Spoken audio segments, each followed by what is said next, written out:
Do you ever feel like you're living on a different clock than everyone else? I sometimes think my generation is the last one to fully know both worlds, the analog and the digital. We grew up with the texture of paper maps and the weight of waiting for a letter to arrive. That space between a question and its answer. That's where imagination lived. I remember the sound of time when it was slower. The click of a cassette deck, the hum of a ceiling fan.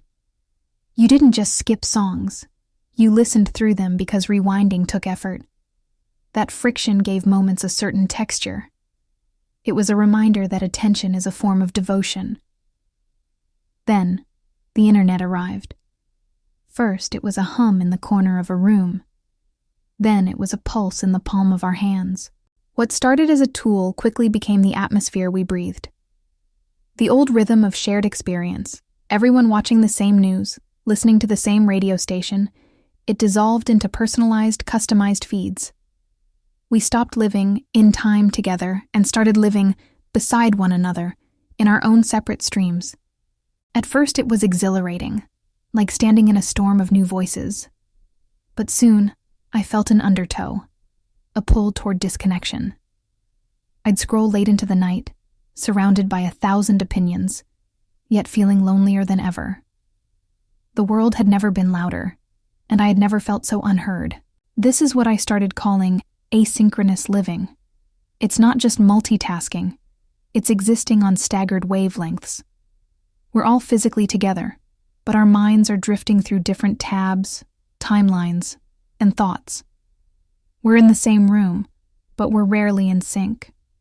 The constant hum of notifications has become the soundtrack to our lives, a mechanical heartbeat reminding us that we could always be doing something, anything else. In the past, our lives followed natural pauses, mealtimes, workdays, seasons. We didn't check the traffic before we left. We just left. Our friendships were measured in presence, not in messages sent. Time still felt communal. Now, it feels conditional. I've come to believe that burnout isn't just being tired. It's the body's protest against this fragmented, broken time. It's what happens when we lose our own pulse in the noise. Our nervous system craves a pattern. Inhale, exhale, day, night. But our culture has turned even rest into a performance, with sleep trackers and productivity apps.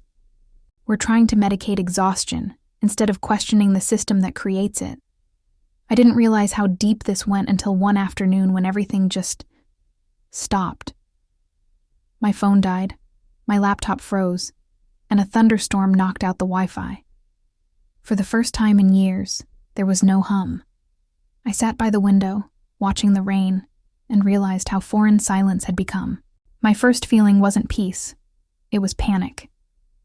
I had no idea what to do with unclaimed time. That moment forced me to ask a question I'd been avoiding.